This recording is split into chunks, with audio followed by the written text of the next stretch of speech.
Hey, and welcome to Making Season 2, Making Space. In this episode, we're making stars. 2D, wraparound, and fly-through.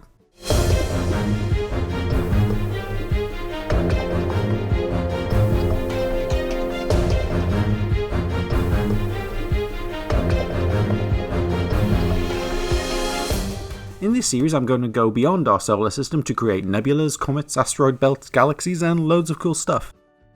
But when I started putting this season together, I realised I was using a lot of the same techniques to make each thing. Which I think is fine, so hopefully you will too. Where possible, everything will be using either After Effects included plugins or free ones. If you've seen my previous tutorials, you'll know I'm big on not spending more than you have to. Not because I'm cheap, but you're already shelling out a lot for After Effects, you shouldn't have to then spend more again. Okay, intro done, we're looking at Starfield's 3 ways. Let's just jump in.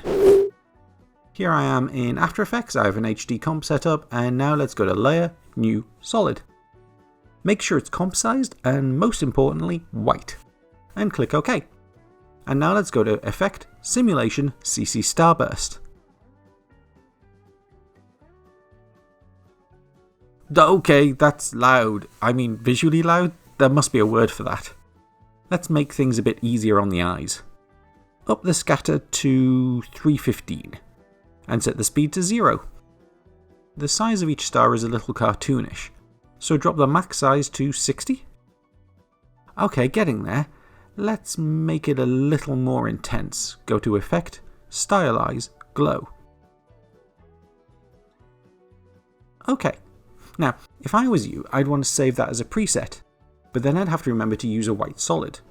So before that, go to Effect, Color Correction, Tint, and drag it to the top of the effects list, and set the matte black value to white.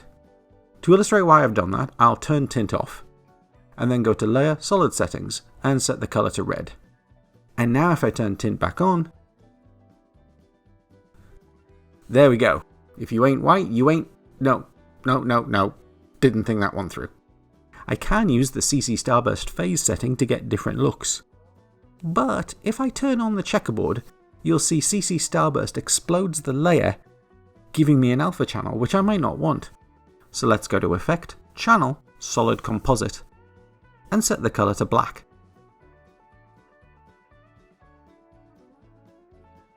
Oh, and just before we move on, the astronomers among you will tell you that when you view stars through an atmosphere, there's often distortion caused by the air currents.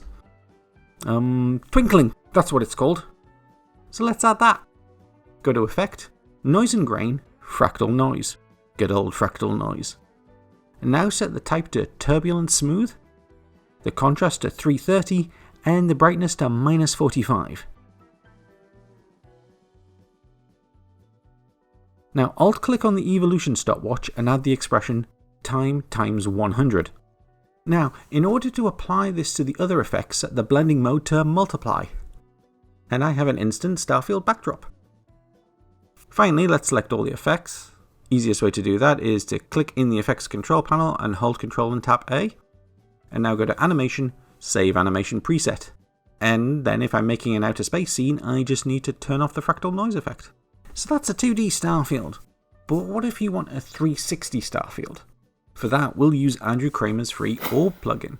Now, AK showed how to make a Starfield in his Ultra Earth tutorial. He probably goes by AK to his friends. I mean, technically I don't know, but I do have Matt Kramer's email address, so we're tight. It's support@videocopilot.com. Yeah. But AK's tutorial involved using an image wrapped around an orb. And that means you can't save it as a preset. And I'm all about the presets.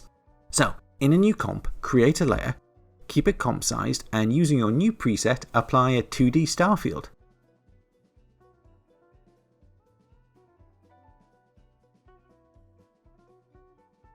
Hit enter and rename this layer Stars Text.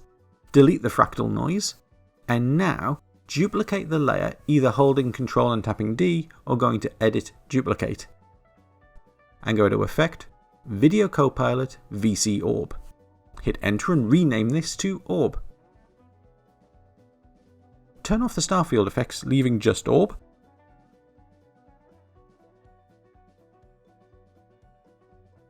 Set the radius to 20,000 and the surface to back. In Map, set the diffuse layer to our stars text layer, and in the second drop-down, set it to effects and masks. Okay, but it's a bit blurry, so go to UV and set the X and Y repeat values to 8.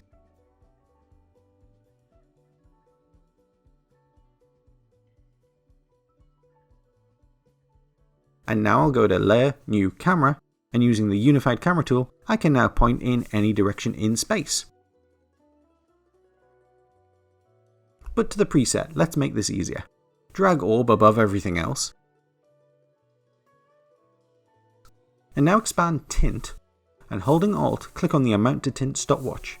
And in the Expressions area, type if open bracket, and use the pick whip to go to the orb's map diffuse layer, and then add == undefined, close bracket, open curly bracket, hit return for a new line and type 100, close curly bracket, else, open curly, 0, close curly.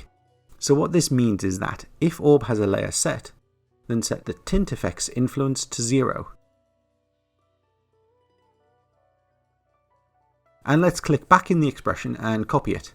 And now in CC Starburst, Alt click on the Blend with Original stopwatch and paste the same expression, but edit the expression to reverse the values.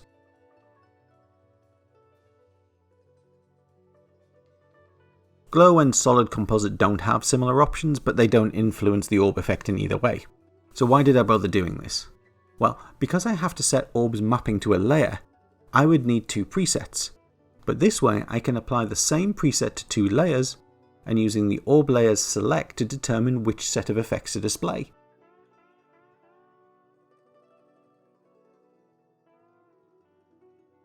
So select all the effects and go to Animation, Save Animation Preset, and call it something like 360 Starfield.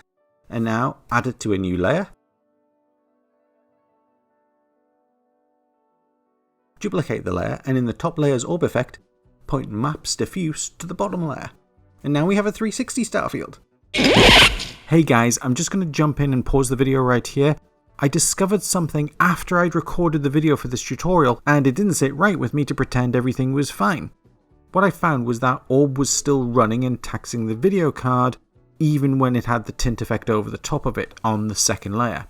So I found that I still had to turn off that orb effect on the bottom layer in order for the top orb to run properly. That might have been because I was running screen recording software at the same time. It might have just been that I was pushing everything a bit too much. It might be totally fine with your video card. But if you do find that the preset doesn't allow you to switch between 2D and 360 on the top layer, turn off the orb effect on the bottom layer and it should be fine. Okay, back to the tutorial. Just time for one last Starfield, one you can fly through. And you might be saying, yeah, we can just use CC Starburst on a white layer. Well, you can, but the trouble with that is this fading you get as the stars get close to the camera. And also, it's not 3D, so you can't fly around it. So I'll delete CC Starfield and instead go to Effect, Simulation, CC Particle World.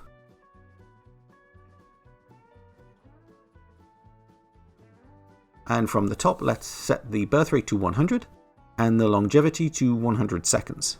Expand Producer and set each radius to 2. That's roughly twice the size of the comp's width, but not really. In physics, set the type to Fractal Omni. This will give us a less uniform pattern. Set the velocity and gravity to 0. Expand Particle and set the type to Faded Sphere. Birth size to 0.03 and use the pick whip to link the depth size to the birth size.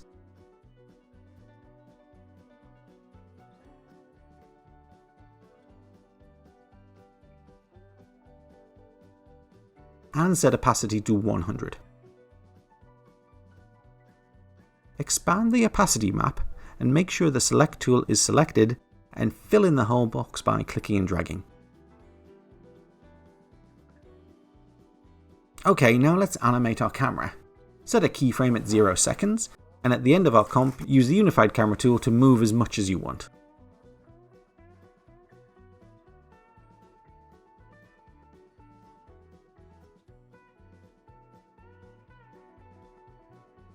First thing that's wrong, I've left the birth rate on, so new stars are constantly producing. But I also know from experience that it's a pain that if I set keyframes to turn the star production off, and I want more or less stars, I have to be careful not to add extra keyframes. So this is what I do. Go to Effect, Expressions Controls, Slider Control, and drag it above CC Particle World. Hit enter and rename it Stars Amount. And now alt click on CC Particle World's birth rate, and in the expression controls type if, open brackets, time is less than 1 divided by 30, close brackets, open curly brackets, and use the pick whip to select star amount slider. Close curly brackets, else, open curlies, 0, close curly.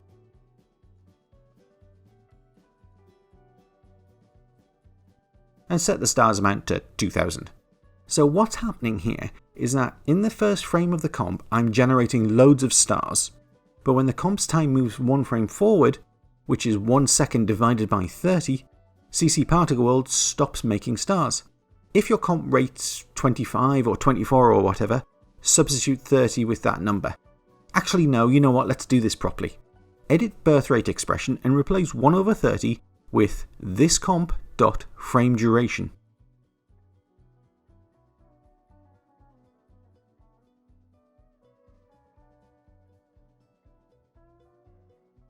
Now when we preview, we're getting some twinkling.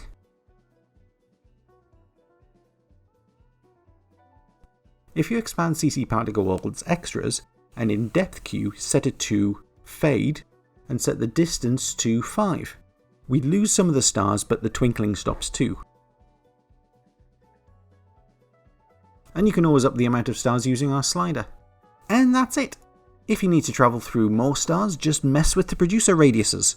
And CC Particle World also responds to motion blur, so add that for some streaking. And now it's ready to save as a preset. And of course, no one says you have to fly straight. And that really is it. 3 different ways to make starfields. There's a project file linked in the description below. Post in the comments if you get stuck, and let me know if you found this useful.